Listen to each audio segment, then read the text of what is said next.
함께 말씀 보겠습니다. 야고보서 2장 14절 말씀입니다. 야고보서 2장 14절 말씀 우리 함께 읽겠습니다. 내 형제들아, 만일 사람이 믿음이 있노라 하고 행함이 없으면 무슨 유익이 있으리요? 그 믿음이 능히 자기를 구원하겠느냐? 아멘. 오늘은 야고보서 2장 14절에서 26절 한 단락 우리 함께 살펴보려고 하는데요. 앞전에는 우리가 사실 한 절 또는 두 절 이렇게 세세하게 내용들을 같이 살펴봤었는데, 오늘은 이 2장 14절 26절에서 전체 이제 의미 단락 한 단락이고요. 야고보가 지금까지 오면서 내용을 가지고 일종의 이 결론적인 내용을 다시 확언을 하는 그런 부분이라서요. 어떤 논지로 무엇을 이야기하고 있는가 한번 생각을 해보려고 합니다. 먼저는 2장 14절에서 26절 이 단락에 이르기까지 무엇을 이야기하는가 간단히 다시 살펴보면요. 먼저는 시련과 관련해서 신앙에 대해서 이야기를 하죠. 야고보서 1장 12절 시험을 참는 자는 복이 있나니 이를 시련을 견뎌낸 자가 주께서 자기를 사랑하는 자들에게 약속하신 생명의 면류관을 얻을 것이기 때문이라 하면서, 시험이 예수 그리스도를 믿고 살아가는 구원받았다라고 그리고 영원한 나라에 약속이 있다라고 살아가는 삶이지만 어려움이 있다, 시련이 있고 참아야 되는 순간이 있고 견뎌야 되는 시간이 분명히 있다라는 것.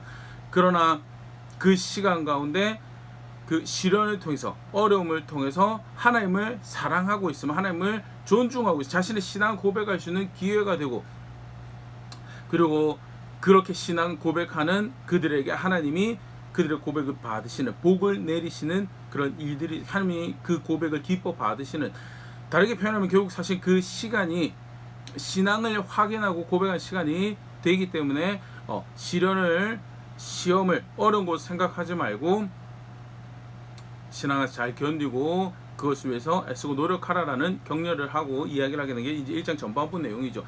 무엇보다도 그렇게 시련을, 어려운 시간을 잘 지나가기 위해서 관점이 바뀌어야 된다는 것이 처음 이야기했던 부분이죠. 야고보서 1장 2절 4절 내 형제들아, 너희가 여러 가지 시험을 만나거든 온전히 기쁘게 여기라. 이는 너의 믿음의 시련이 인내를 만들어내는 줄 너희가 알미라. 인내로 온전히 이루라. 이는 너희로 온전하고 구비하여 조금도 부족함이 없게 하려 함이라 하면서, 감각적으로 육신적으로 어렵죠, 힘들죠, 불편하죠, 그 마음이 좌절하고 원망하고 낙심할 수 있는데, 아니다, 사실 그 기회가 신앙 고백할 수 있는 기회가 되기 때문에 기쁘게 여길 수 있는 기회가 된다라는 것, 관점에 변환이 있어야 된다. 어떻게 그걸 기뻐할 수 있는가? 첫 번째, 내가 얼마나 진실되게 하나님을, 예수 그리스도를 알고 사랑하고 있는지를 고백할 수 있는 기회가 된다라는 것. 그래서 인내라는 그 신앙이 중요한 한 단면을 드러낼 수 있는 기회가 된다. 어려운 일이 발생하지 않으면, 또 장애가 없으면 내가 실제로 얼마나 그걸 존중하고 사모하고 있는지가 사실 티가 잘 안 나죠. 그러나 어려움이 발생하고 장애가 있을 때 얼마나 내가 그것을 원하고 그것을 이뤄가려고 마음을 들이고 생각을 들이고 실제로 노력 기울이고 있는지가 세상사에서도 그렇게 드러나게 되는데요. 하나님을 향한, 예수 그리스도 향한 마음도, 삶도, 신앙도 사실 그렇게 확인이 된다는 거죠. 그래서 그렇기 때문에 어려운 일이 발생했을 때, 불편한 일이 발생했을 때, 힘든 일이 발생했을 때 오히려 그것을 기뻐할 수 있다. 내가 이 시간에도 나의 구원의 주가 되신 예수 그리스도 내가 얼마나 기뻐하는지, 내가 그를 얼마나 구원으로 알고 내가 소망을 온전히 그에게 두고 있는지 내가 고백할 수 있는 기회가 된다는. 두 번째, 그렇게 고백하는 걸 통해서 어떻게 되죠? 성숙해져가는, 그리스도의 장성 분량까지 자라가게 되는 기회가 되기 때문에 기뻐할 것을 여길 수 있고, 그런 관점으로 어려움을, 힘듦을, 시련을 바라보라라고 교회를 도전하고 편지를 받아보는 성도들을 격려를 하죠. 그러면서 여러 가지 이야기를 한 중에 한 가지가, 힘이 될 수 없는 것은 의지하지 말라는. 어려운 일이 발생했을 때, 고난이 발생했을 때 우리가 힘이 될 만한 예수 그리스도를 신뢰하고 그가 구원이신 것을 고백, 소망을 그에게 두고 있음을, 그의 말씀을 따라 살아내는 것으로, 그게 인내죠, 견뎌내는 거죠, 참는 거죠. 근데 그거 말고 다른 도움이 될 만한 거, 유력한 것들, 힘이 될 만한 것들은 참 대표적인 것이 소유, 재산, 돈이죠. 뭐 그것만 해당되는 게 아니고 사실은 포괄적으로 더 많은 것들이 있는데, 대표적인 얘기한 게 부에 대해서 얘기하는데, 야고보서 1장 11절 해가 돋고 뜨거운 바람이 불어 풀을 말리면 꽃이 떨어져 그 모양의 아름다움이 없어지나니 부한 자도 그 행한 일에 이와 같이 세잔하리라. 사실 쉽게 힘이 될 것처럼 생각할 수 있고 의지가 되는 돈, 소유, 부, 사실 짧은 시간 안에 그 아름다움을 잊어버린 들꽃과 같다라는 거. 뭐 그것만 그런가요? 우리의 경험이라는 것, 우리의 재능이라는 것도 마찬가지. 결국 그래서 그것은 의지할 만한 것들이 되지 못한다. 구원의 소망을 두어야 될 것에 대해서 이것이 내가 신뢰할 만한 의지할 만한 반석입니다라고 여기는 그 일에 대해서 분명히 마음을 두고 그 예수께서 말씀하신 대로 하나님께서 의도하신 대로 그 목적과 뜻을 쫓아서 그 말씀에 따라 살아가는, 그리고 그렇게 참아내는, 견뎌내는, 인내하는 수고라는 신앙을 고백하는 것이 그게 교회가 성도가 마땅히 해야 될 것이다. 절대 속지 말라라는 것을 도전을 하죠. 그러면서 이야기가 아니 하나님이 다스리는데 어려움이 발생하면 하나님이 시험의 주체가 되신 분이 아닌가 할 때 하나님이 어려운 일을 주시는 분이 아닌데 결국 우리 욕심이 우리를 시험하는 것이지. 하나님은 어떤 분이시냐? 선하신 모든 선한 일에 은혜의 주체가 되시는 분이시면서 야고보서 1장 18절 그가 그 피조물 중에 우리로 한 천 열매가 되게 하시려고 자기의 뜻을 따라 진리의 말씀으로 우리를 낳으셨느니라. 중의적인 의미를 가지고 있죠. 가장 대표적인 의미는 구원에 대한 의미하지만요, 말씀으로 창조하시고 말씀으로 구원하신 분이 하나님이시고, 그러기에 어려운 일이 발생을 했을 때 그 말씀을 따라서 그를 존중하는 자리에 있는 것이 그게 신앙이다라는 것. 그때 참음이 가치가 있는 것이고 견딤이 가치가 있는 것이고 그의 말씀을 따라 지켜야 될, 싸워내야 될 것에 대해서 싸워내는 그게 그 가치가 있는 것이 하나님이 그를 기뻐하실 것이고 칭찬하실 것이고 복을 주실 것이다라는 것. 이제 그게 첫 번째 단락이고요. 자연스럽게 좀 전에 우리가 살펴봤던 말씀에서 이야기한 것처럼 말씀을 통해서 우리를 낳으신 분에서 그를 존중하는 참음은 결국 사실 말씀에 따라서 견디는 게 그게 참은, 그게 사실은 실현을 고백되는 신앙의 모습이다라는 거. 그게 이제 그 다음 내용으로 이어가면서 본질적인 모습이에요. 결국 실현을 참는 신앙의 본질적인 모습. 그게 뭐냐? 말씀을 겸손하게 받는 자리에 있는 것. 야고보서 1장 21절 그러므로 모든 더러운 것과 넘치는 악을 내버리고 너희 영혼을 능히 구원할 바 마음에 심어진 말씀을 온유함으로 받으라. 겸손하게 말씀을 받는 것이 그게 신앙이다. 그럼 겸손하게 말씀을 받는 거 굉장히 아름다운 표현이죠. 그게 뭐냐? 라고 할 때 그게 야고보서 1장 25절에 자유롭게 하는 온전한 율법을 들여다보고 있는 자는 듣고 잊어버린 자가 아니요 실천하는 자니 이 사람은 그 행한 일에 복을 받으리라.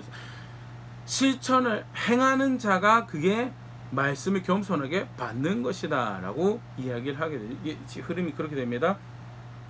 시련을 견디는 게 그게 신앙이다. 근데 실제로 그 신앙은 성품이 좋은, 잘 견디는 사람도 도움이 되죠. 그러나 무엇보다도 궁극적으로 그 신앙으로 고백으로 참고 견디는 것이 되는 것은 말씀을 존중하는 자, 말씀을 실천하기 때문에 발생하는 갈등과 그로 인해서 견디는 그게 신앙이다라는 거죠.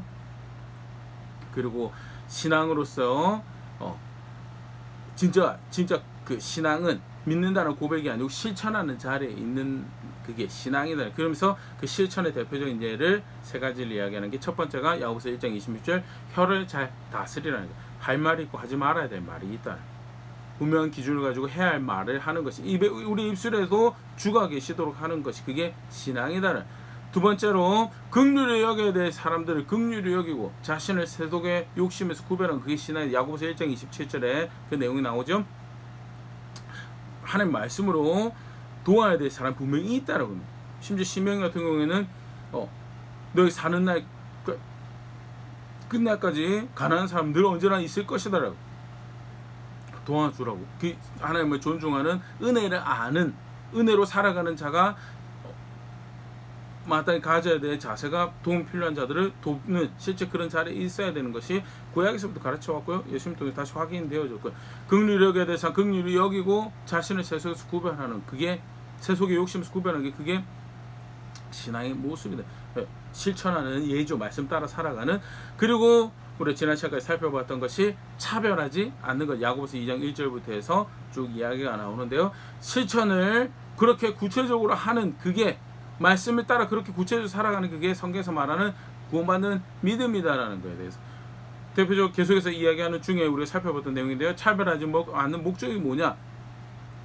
아까 잠깐 얘기했지만 성품이 좋아서 잘 견디는 사람이 있는가 하면요, 성품이 좋아서 공감을 잘해서 쉽게 다른 사람 잘 도와주고 공감하고 또 친해지고 유대적으로 하는 그런 경우 있죠. 근데 차별하지 않는 목적은 내가 얼마나 선한지 또는 얼마나 정의로운지 그걸 드러내기 위해서가 아니고 1차적으로 말씀을 지키기 위해서 야고보서 2장 8절 너희가 만일 성경에 기록된 대로 너희 이웃 사랑하기를 내 몸과 같이 하라 하신 초가의 법을 지키면 잘하는 것이거니와 1차적으로 내 이웃을 내 몸, 형제를 내 몸같이 사랑하라고 하신 그 말씀을 지키기 위해서 하는 것이다라고. 그런데 야고보 편지를 받아들은 사람들 중에 교회 중에 성도 중에 그거 이야기하면서 나름 한다라고 하는 사람들이 있었던 것 같아요. 근데 그거 하면서 내 이웃 내 몸같이 내 형제 내 몸같이 사랑한다라고 하면서 소유 따라서 차별하고 피부 색깔 따라서 차별하고 사는 동네 따라 차별하고 가방끈이 얼마나인지 어떤 졸업장을 가지고 있는지 사회적 지위가 어떤지에 따라서 차별하고 그게 어떻게 말씀을 따라 사랑할 수 있는 것이 될 수 있겠느냐. 그 다음에 이게 이쪽 반문처럼 그 다음 나오죠. 그래서 1차적으로는 차별하지 않는 목적은 결국 말씀을 지키기 위해서 그렇다고 2장 9절에 두 번째 이유가 등장하죠. 죄를 짓지 않기 위해서. 야고보서 2장 9절 만일 너희가 사람을 차별하여 대하면 죄를 짓는 것이니 율법이 너희를 범법자로 정죄하리라 하면서 형제 내 몸같이 사랑한다라고 하면서도 차별해서 결국 그 말씀을 지키지 못하고 말씀을 주신 하나님을 거역하는 자리에 있다면 그거는 주인을 구원하신 하나님을 존중하는 것이 아니기 때문에 차별하지 않는 목적, 말씀을 지키고 죄를 짓지 않기 위해서 그렇게 하는 것이다 라고 하면서 그 다음에 이어진 논지가 이제 오늘 우리가 살펴보는 14절에서부터 26절이죠. 무엇을 이야기하고 있는 가 대표적으로 결국 다 계속 이제 이야기하는 시련을 가지고 이야기하면서 신앙이 뭔가 말씀을 겸손하게 받는 것이 말씀 따라 행하는 것이다. 구체적으로 그 실천이 뭐냐 세 가지 살펴봤고요. 그러면서 차별하지 않는 거 이야기하면서 결국 차별하지 않는 목적도 뭐냐 말씀을 따라 살기 위한 것이고 죄를 짓지 않기. 그러면서 그 다음 나오는 것이 결국 구원받는 믿음은 행함으로 고백되어지는 행함으로 확인되어지는 믿음이다. 야고보서 2장 18절 어떤 사람은 말하기를 너는 믿음이 있고 나는 행함이 있으니 행함이 없는 너의 믿음을 내게 보이라. 나는 행함으로 내 믿음을 너에게 보이리라 하면서 믿음은 무엇으로 확인되어지는가? 저는 교회를 다니고 있어서 확인되어지는 것 같습니다. 정기적으로 헌금하고 다 훌륭합니다. 그러나 그게 사실은 믿음이 아니죠. 믿음은 하나님 말씀을 교회를 모이고 함께 예배를 하고 함께 기도를 하고 함께 헌금도 하고 함께 선한 일을 하는 거 궁극적으로 말씀을 존중하는 어떻게 해서 그걸 따라 살고자 하는 신앙을 가지고 있기 때문에 보여지는 한 모습이지 교회를 다니고 있기 때문에 내가 믿음이 있다라고 이야기할 수 있는 것이 아니다는. 그래서 결국 골자로 이야기하는 가장 기본 뼈대로 이야기는 뭐냐 행함으로 내 믿음을 너에게 보이리라는 것. 내가 믿음이 있다는 거 보이지 않는 믿음이 있다는 거 어떻게 확인하고 이야기할 수 있는가. 행함으로 그 믿음이 있다, 구원받는 믿음이 있다는 걸 이야기할 수. 그러면서 몇 가지 예를 이야기를 합니다. 첫 번째 이야기하는 것이 이제 예화로 본인 논지를 강화하기 위해서 예화로 이야기한 것이 구제에 관련된 모습입니다. 야고보서 2장 15절 16절 만일 형제나 자매가 헐벗고 일용할 양식이 없는데 너희 중에 누구든지 그에게 이르되 평안히 가라 덥게 하라 배부르게 하라 하며 그 몸에 쓸 것을 주지 않냐면 무슨 유익이 있으리요. 한 예로 이야기를 하는 거죠. 실제로 형제 자매 중에서 당장 먹을 것이 없어서 어려워하고 있는데 힘들어하고 있는데 집에 가서 너를 좀 쉬게 해라. 집에 가서 더 몸도 좀 데우고 배부르고 먹고 힘을 좀 내라라고 이야기하는 그게 돕는 거냐라는 나는 너를 긍휼히 여기고 너에게 마음이 있어라고 하면서 입만 이야기하는 게 그게 실제로 그게 돕는 거냐는. 믿음도 마찬가지로 먼저는 실제로 구제에 대해서 이야기를 하고 있는 게 아니고요. 믿음과 행함의 관계에 대해서 믿는다라고 하는 마음이 있다라는 것은 존중한다라는 것은 단순히 말로만 평안히 하라 덥게 하라 배부르게 하라라고 이야기하는 것처럼 돕는 것을 퉁치는 게 그게 아니다. 존중하는 마음이 있다라는 것은 존중하는 실제적인 삶을 살아가는 그게 있어야 되는 것이고 그게 믿음이다라는. 그러면 존중하는 것을 어떻게 그 말씀을 따라 살아가는 것으로 고백할 수 있고 그게 믿음이. 그래서 첫 번째 예로 이야기하는 것이 마치 이와 같이 믿음이 있다라고 하면서 행함이 없으면 그것은 쓸모없는 믿음이다. 가치가 없는 믿음이다. 그게 이제 야고보가 이야기하는 사실 어떻게 보면 야고보 전체의 대표적인 주제죠. 그 믿음은 우리 잘 분별했어요. 이야기는 야고보도 사실은 이 표현 자체가 굉장히 이렇게 지혜롭다고 해야 되나요? 개인적으로 이렇게 다시 말씀을 이렇게 묵상하고 준비하면서 구원받지 못한다라고 이야기하고 있지는 않습니다. 구원을 받았느냐 못 받았느냐요. 야고보도 그렇고요, 바울도 그렇고 본인들이 이야기할 수 있는 내용이 아니에요. 그거는 하나님만 아시는 거죠. 그런데 무엇은 알 수 있냐? 가르쳐 주신 대로 무엇이 구원받는 믿음인지는 분명히 이야기할 수 있죠. 그래서 바울은 고린도 교회 대표적이고 갈라디아 교회도 그렇고 에베소 교회도 그렇고 그러면 구원 못 받는다라고 이야기하지 않습니다. 뭐라고 이야기해요? 그러면 하나님 나라 유업이 없다라고. 사실 똑같은 표현이긴 하죠. 그거는 쉽게 말해서 잘못된 믿음이다라는 건데 구원 못 받았다라고 절대 이야기하지 않아요. 왜냐하면 그건 하나님께 달려있는 거고요. 대신에 그런 믿음에는 유업이 없다라고 이야기하는 것, 에베소 교회 편지한 내용에서도 볼 수 있고 갈라디아 교회 편지하면서 그 내용에서 볼 수 있고요, 고린도 교회 편지하는 야고보 같은 경우에도 그러면 구원 못 받는다라는 이야기는 하지 않아요. 그러나 그거는 그 믿음은 쓸모없는 믿음이다, 헛된 믿음이다라고 이야기하면서 무엇이 진짜 구원받는 믿음인가? 존중하는 마음이 있다면 실제 그 말씀에 따라 살아가는 것으로 그 믿음을 보일 수 있다는. 그러면서 또 한 가지 예를 이야기하죠. 그게 야고보서 2장 19절 20절인데요. 네가 하나님은 한 분이신 줄 믿느냐? 잘하는도다. 귀신들도 믿고 떠느니라. 아 허탄한 사람아, 행함이 없는 믿음이 헛것인 줄 알고자 하느냐 하면서 하나님이 한 분이신 거 알고 있는 거, 지적인 동의. 우리 저 믿음이 있습니까? 예, 저는 하나님 한 분이신 거 알고 있습니다. 믿음이 있으니 그거는 귀신도 갖고 있다. 하나님을 대적하는 귀신도 하나님의 한 분이신 거 알고, 그분이 심판하신 분이신 거 알고, 그분이 절대적인 주권자이신 거 귀신도 알고 있다. 그러면서도 그 지식을 가지고 어떻게 보면 악한 영 또는 마귀, 귀신이라고 불리는 그들이 하나님 대적하는 그 세력이 우리보다 더 영적인 보이지 않는 신비를 더 분명히 알고 있으면서 더 명확하게 하나님을 향한 두려워하는 마음을 가지고 있겠죠. 그럼에도 불구하고 결론이 뭐예요? 그 두려운 마음으로 끝나는 게 결국 그들이 선택해가는 것은 하나님 대적하는 것을, 거역하는 것을 선택하는 거예요. 그런 믿음은 귀신도 가지고 있다. 제가 하나님 한 분이신 거 압니다. 성경에서 가르치신 대로 그렇게 하나님 믿습니다. 실제로 그거 믿는다고 존중한다라고 한다면 무슨 결과가 나와야 되냐? 그 다음 절에 이야기죠. 행함이 있어야 된다고. 행함이 없는 믿음은 귀신이나 가진 믿음처럼 헛된 것이다라고 하면서 우리가 앞서 1장부터 같이 한번 논지를 쭉 따라와 봤는데요. 야고보가 지금 이 편지를 받았던 교회 성도에게 구원받는 믿음, 실제로 예수 그리스도 안에서 확신을 가질 수 있는 믿음에 대해서 성경에서 가르치는 믿음, 하나님 가르치신 믿음은 무엇이냐?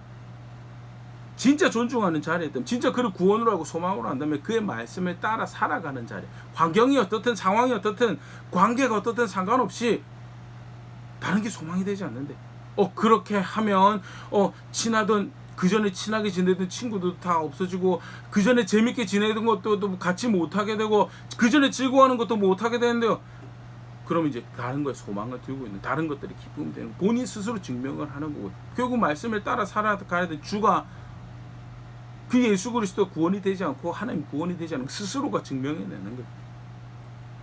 귀신도 가지고 있는 믿음이라는 이 표현을 가지고 다시 한 번 더, 진짜 구원받는 믿음이 뭔지, 그거는 행함으로 확인이 되는, 그의 말씀을 따라 살아가는 것으로 확인이 되는 믿음이다. 그러면서 또 강화하는 예로 야고보가 가지고 오는 것이 아브라함의 이야기입니다. 야고보서 2장 21절 23절. 우리 조상 아브라함이 그 아들 이삭을 제단에 바칠 때 행함으로 의롭다 하심을 받은 것이 아니냐? 네가 보거니와 믿음이 그의 행함과 함께 일하고 행함으로 믿음이 온전하게 되었느니라. 이는 성경에 이른바 아브라함이 하나님을 믿으니 이것을 의로 여겼다고 여기셨다는 말씀이 이루어졌고 그는 하나님의 벗이라 칭함을 받았네. 아브라함이 믿으니 하나님이 그것을 그의 의로 여겼다라는 말씀은 창세기 15장에 등장을 합니다. 창세기 15장에 등장하는데 이삭을 제물로 바치는 그 순종을 하는 것은 그 훨씬 후에 벌어진 일이죠. 믿음으로 이렇게 분명히 아브라함 믿음이 있었어요. 근데 실제로 그가 믿음이 있었던 것은 그 다음에 그의 여정을 통해서 확인이 되어지죠. 지키라고 버티라고 하는 땅에서 버티고 주구장창 버티고 있습니다. 실제로 우리가 창세기 살펴봤었지만요, 결국 아내가 죽고 난 다음에 장사할 땅을 구입해서 그 장사할 땅을 그렇게 소유를 직접적인 소유를 하기 전까지는 땅이 하나 그의 소유로 된 땅이 없었어요. 오죽해서 오죽 그 나그네 삶이 공고하고 힘들었으면 자기가 판 우물을 여러 차례 빼앗기는 동안에도 그 우물의 소유권을 자기가 주장할 수 없는 그런 자리. 왜?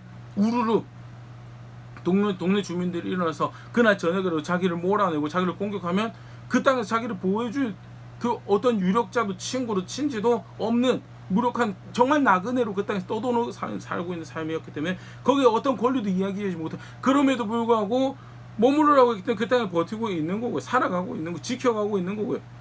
실제로 이제 그 정점이 야고보도 인용하는 이삭을 바친 거예요. 어떻게 아브라함이 이삭을 바칠 수 있었는가? 믿고 있었거든요. 반대로 그러면 그 믿고 있었다라는 것을 어떻게 알 수 있는가?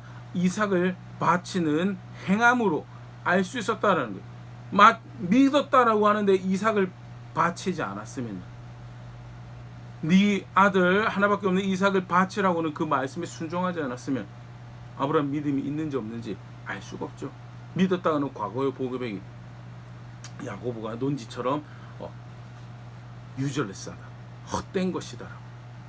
그래서 실제로 믿음이 있다라는 것은 무엇으로 하겠는데 무엇으로 증명이 되고 무엇으로 알게 되는가?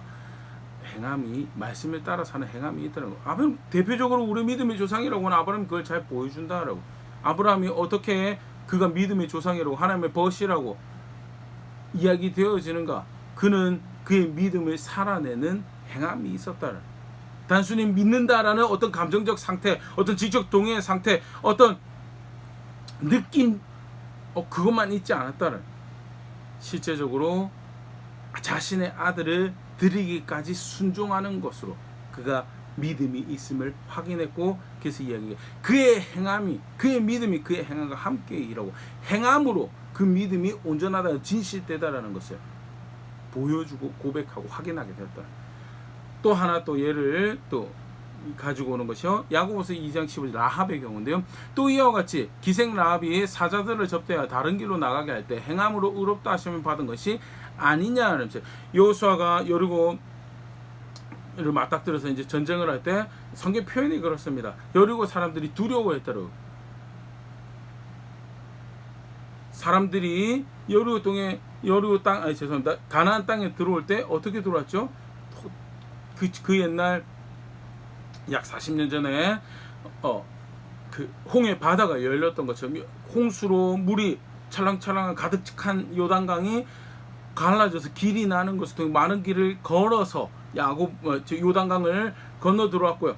그렇게 가나안 땅에 이르고 여리고 사람들이 그 일을 알고 두려워하고 있는 상태였어요. 두려워하고 있는데 누구만 두려워하고 있는 것을 존중하고 있다라는 것으로 고백을 했는가? 라합만 그렇게. 라합만 두려워할 대상, 싸워야 될 대상이 아니고 두려워할 대상이고 그들이 섬기고 있는 그 하나님 앞에, 여호와 앞에 내가 겸손하는 그것만 살 길이구나라고 행함으로 고백을 했고, 그 두려워하는 마음을 신앙이라는 것으로, 믿는다라는 것으로 성경이 실제로 두려워했다라고, 온 성이 두려워했다라고 기록을 했어요. 그런데 그 두려움을 가지고, 그게 아까도 그렇죠, 야고보 얘기했잖아요. 마귀도 두려워한다라고. 마귀도 두려워. 하나님 살아계신 모양이더라고. 여리고 성 사람들이 알고 저들이 섬기는 신은 위대한 신인 것 같다라고 두려워하죠. 그러나 믿는다라는 것은 무엇으로 고백되는가? 행함으로. 기생 라합은 자기의 목숨을 걸고 이스라엘 정탐꾼들을 숨겨주죠. 그리고 그들이 살아서 자신의 의무에 충실할 수 있도록 길도 열어주고요. 애써서 목숨을 걸고 순식간에 자기의 이웃들을, 그 성에 함께 사는 사람들 다 적으로 만들고 자기를 적대할 수 있는 그런 궁지로, 어려움으로 자기와 자기 가족들을 밀어넣지만, 그럼에도 불구하고 그것을 존중함을 행함으로 자기의 믿음을 고백하고, 그걸 믿음이다라고 하는 거예요. 그래서 엄격하게 따지면 믿음과 행함이 구분이 됩니다. 그래서 믿음, 행함으로 구원을 받는 건, 야고보도 이야기한 게 행함으로 구원받는 걸 이야기하고 있는 게 절대 아니에요. 그런데 바르게 진짜 구원받는 믿음을 가지고 있다면 그걸 어떻게 아느냐? 내가 바른 믿음을, 성경에서 하나님이 인정하시면 바른 믿음을 가지고 있으면 어떻게 아느냐? 실제로 구약의 역사에서 아브라함의 후손들이겠죠. 우리는 혈통으로 구원받은 백성이고 하나님이 기뻐할 백성, 우리는 언약을 가지고 있다라고. 전 세계 유일하게 합법적인 제단을 가지고 여호와께서 하나님께서 일러 주신 대로 제사를 하고 있던 백성들이고, 그래서 하나님은 절대 우리를 외면하지 않으실 거다라고. 우리는 누구보다 신앙을 가지고 있다라고 이야기하는 백성들이었어요. 그런데 뭐요? 행함을 버렸어요. 말씀을 버렸어요. 실제적으로는. 그래서 뭐예요? 혈통도 가지고 있고 제단도 가지고 있고 성전도 가지고 있고 소위 방식대로 제사를 지내며 그 가운데 감격도 있고 카타르 종교적 감수성을 충족시키는 여러 가지 경험들을 해요. 그래도 나를 버렸다라고 판단을 받는 게 그게 구약에서의 신앙의 모습이었죠. 믿는다는 신앙을 가지고 있다는 거 어떻게 고백돼야 돼? 따라 살아가는 것으로. 신약에서도 마찬가지. 예수 그리스도를 믿는다라는 거. 믿음으로 구원받아서 믿음으로 하나님 백성 되고. 근데 실제로 내가 믿음을 가졌는데 느낌이 있는 것 같아. 내가 지적으로 동의하고 그래도 성경을 읽고 다 훌륭합니다. 정기적으로 예배 참여하고 내가 믿는 것 같아. 아니요. 거기서 그런 행위가 그게 아니고요. 실제로 예수 그리스도 주가 되시고 그래서 하나님이 나의 왕이 되시고 그를 존중하는 자리에 있다는 게 신앙이고요. 그렇게 실제 존중하는 자리에 그 말씀을 따라 살아가는 것을 믿음이 고백된 그게 야고보가 지금 이야기하는 거죠. 그래서 다시 확언을 하면 야고보서 2장 24절 이로 보건대 사람이 행함으로 의롭다 하심을 받고 믿음으로만 아니니라. 행함으로 의롭다 하심을 받고, 사실 이 문장만 딱 발췌해서 놓고 보면 야고보는 행함으로 의롭다 하심 받는 것을 이야기하는 것처럼 여겨주세요. 아니 근데 우리가 전체 지금 논지를 살펴보고 있어요. 그래서 굉장히 중요한 건 전체 논지 지금 무엇을 이야기하는 중에 이 문장을 이야기하고 있는 건가. 행함으로 확인된 믿음으로 의롭다 여김 받는 것이다. 그래서 믿음으로만은 아니다 할 때 여기 믿음은요 지금 우리가 살펴보고 있는 정의의 믿음이 아니고요. 동시대 사람들이 그리고 우리 동시대에도 그럴 수 있죠. 다양한 걸 믿음이라고, 지적인 동의도 믿음이라고. 열심히 진학지도 하고 또 앞길에 대해서 이야기해주는 아버지 말 상관없이 살아가요. 그래도 자기는 아버지 말을 믿었다고 이야기해요.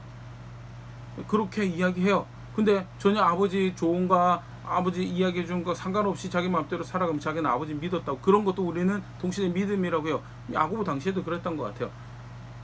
아니면 사소한 라면 끓이는 거지 고기 요리하는 거라든지 그런 지침도 다 따라갈 정도로 살아가면서 그걸 믿었다고 이야기, 그걸 믿었다라고 하고요. 뭐 대표적으로 물 500ml 넣으라고 하면 물 500ml 넣고요. 계량해서 하고 4분 끓이라고 4분 끓이고 그게 믿는 거죠. 그걸 믿는다. 믿음이라는 단어로 표현하는 그 믿음이라는 스펙트럼이 굉장히 넓고 그러다 보니까 성경에서 구원받는 믿음이 뭐냐라고 할 때 우리가 아무 때나 찔러놓고 나는 이 정도 하니까 믿는 것 같아라고 한 착각이 있는데 성경에서 말하는 믿음은 야고보가 다시 확인을 하죠. 행함으로 확인되는 믿음이고 그때 그 믿음으로 의롭다 하심 받는 그 성경에서 가르치는 믿음이 야고보서 2장 26절 영혼이 없는 몸이 죽은 것 같이 행함이 없는 믿음은 죽은 것이니라. 구원받는 믿음이라고 하는 것은요 결국 예수 그리스도 주가 되심을 자신의 행함으로, 그래서 그 말씀을 겸손하게 따라. 아까도 얘기했지만 예배 공예배 왜 드려요? 모여서 예배하라고 하시니까요. 그렇게 해서 몸을 이루라고 하시니까요. 모여서 왜 기도해요? 몸을 이루라고 하시니까요. 모였을 때 왜 헌금하고 또 함께 선한 일을 하는 것도 뭐예요? 개인적으로 하는 것도 훌륭한데 몸을 이루라고 하시니까 그거 배우고 가는 거. 몸을 이루라고 그것만 끝나는 아니죠. 개인적으로 내 삶에서 내 관계 안에서 또 나를 살아가도 두신 현장에서 또 내 신앙 고백을 왜 그렇게 해요? 결국 예수 그리스도 주가 되시고 그 주인의 말씀을 존중하는 자리에서 살아가는 것이 그게 신앙이기 때문에 그게 믿는다는 것이기 때문에 야고보서의 일종의 굉장히 핵심 메시지를 담고 있는 야고보서 2장 14절에서 26절 야고보의 논지를 따서 간단하게 살펴봤었는데요. 무엇을 이야기하고 있는가? 과연 이게 다른 성경에서 가르치는 내용들과 어떻게 부합하고 있는가? 너무나 부합하죠. 예수님도 나를 사랑하는 자는 내 계명을 지킨 자가 나 사랑하는 자다. 내 계명을 지키지 않는 자는 나를 사랑하는 자가 아니다. 내 말에 거하는 자가 참내 제자가 될 거다라고 예수님 분명히 말씀하신 거. 사도 바울의 경우에도 동일한 가르침을 이야기하죠. 구원을 이루어가는, 매일매일 구원을 매일매일 믿음을 확인하는 자리에 살아가는 것이 그게 신앙인 것이고, 단회적으로 옛날에 믿었다는 것은 끝나지 않는다는 부터 해서 간음하는 자, 도둑질하는 자, 살인하는 자, 그런 자 하나님 나라 유혹 없다고. 실제로 믿는 예수 그리스도 믿는다고 한다면 예수 그리스도 말씀하신 대로 무엇이 거룩한 것인지, 무엇이 정결한 것인지, 무엇이 의로운 것인지, 무엇이 사랑하는 것인지, 그걸 실제로 따라가는 살아가는 자리에 있는 것이 그게 믿는 것이다. 입술에 고백 가지고 양심억을 버리면서 마치 주인이 안 계신 것처럼 하면 믿음 파산이, 그 바울이 다 이야기했던 바죠. 동일한 거 이야기하고, 성경에서 가르치는 동일한 거 이야기하면서 무엇이 구원받는 믿음인가 다시 확인하고 있는 야고보의 논지, 우리 함께 살펴봤는데요. 말씀 앞에 다시 돌아볼 수 있으면 좋을 것 같습니다. 아까 잠깐 이야기 드린 것처럼요, 우리 섣부르게 그렇게 이야기할 수 있어요. 우리 동시대의 믿음이 무엇을 의미하는지 정의를 가지고, 그래서 성경에서 이야기하는 거 난 무슨 말인지 다 알고 예수님 주가 된 게 정보 다 가지고 있어. 참 좋은 일 하셨구나, 놀라운 일 하셨는데 그렇게 나를 사랑하신다고, 참 감사하네. 그래서 그렇게 예배할 수 있어요. 그렇게 헌금할 수 있어요. 근데 거기서 끝나요. 실제로 예수님 말씀을 존중하고 살아가는 건 없어요. 그 정도 종교적으로 예식했으면 됐지 뭘 또 그 많은 것을 바라시냐라고. 이제 그러면 내가 믿음이 아닌 거구나. 정말 내가 예수 그리스도 주로 알고 있지는 않고 있구나. 말씀에서 규정하신 대로 그렇게 한 사회의 구성원이 되고, 말씀에서 가르치신 대로 한 아내의 남편이 되고, 말씀하신 대로 자녀가 되고, 말씀하신 대로 부모가 되고 아비가 되고 하는, 실제로 그래서 내 사소한 삶의 영역에서조차 내 주인이 뭐라고 말씀하셨는지 실제로 그걸 이루기 위해서 살아가는 자, 그렇게 나는 주인이 있습니다, 그리고 그가 내 구원이시고 내 소망이십니다라고 고백하는 자는 그게 성경에서 구원받는 믿음이라고 하는 거고요. 놀라운 감동 가운데, 감격 가운데 사랑하신 하나님을 알게 하셨다라면 실제로 그 자리에 이르기를 지향하고 살아가요. 이게 사실 야고보가 이야기하고 있는 그런 모습이죠. 그래서 아까도 이야기했지만 네가 구원받았네, 네가 구원받지 못했네 판단하려고 이야기하는 게 아니고요. 예수 그리스도 알지 않냐라고, 야고보를 통해서 편지를 받을 정도면 교회고 성도인데 믿음이 있다라고 이야기하지 않느냐고. 그러면 뭐가 진짜 구원받는 믿음인데, 그가 주가 되시고 소망이 되시는 분이, 그가 충분히 내 삶을 들여서 신뢰할 만한 분이시다라는 고백은 그게 믿음이다라는, 그가 기뻐하시는 목적과 뜻을 쫓아서 그 말씀하신 대로 걸음걸음 살아가는 것이 그게 믿음이고, 그것이 단순히 교회 안에서 어떤 종교적 행사 가운데만 펼쳐지는 것이고, 사소한 관계 가운데서도 내 돈을 쓰고 시간을 쓰고 재능을 쓰고 여러 가지 살아가는 모습, 정말 사소한 내 영역들에서도 주가 계시고 왕이 계시고 구원이 계시고 소망이 되시는 하나님 계십니다. 고백해가는 그게 신앙인 거예요. 그래서 앞에서 다시 나는 무슨 믿음을 고백하고 무슨 신앙을 가지고 있는가 다시 점검해 볼 수 있으면 좋을 것 같고요. 성경에서 가르치는 구원받는 믿음, 그 어느 누가 구원받았다고 이야기할 수 있습니다. 단지 우리가 감격할 수 있는 것은 성경에서 가르치신 대로 배우고 알고 믿고 실제로 그렇게 걸음걸음 따라 살아가면서 실패도 하겠죠. 실수도 하고 좌절도 할 것입니다. 그런데 그래도 그렇게 알게 하신 감격이 내가 주를 향할 수 있는 삶의 자세, 근간이 되고 원동력이 되고, 실제로 부족하지만 계속해서 그렇게 삶을 살아갈 수 있다는, 그게 사실은 확신, 말씀에 의해서 우리가 확신을 가지는 거죠. 그런 신앙을 가지고 부족하지만 배워가고 정진해가고 성장해가고 있다는 사실, 그 자체가 사실은 확신이 되는 거고, 그게 그래서 기쁨이 되는 거고, 그렇게 걸음걸음 살아내며 성숙해져가며 우리가 주의 교회임을, 주의 백성임을 고백하는 자리는 우리가 될 수 있으면 좋을 것 같습니다.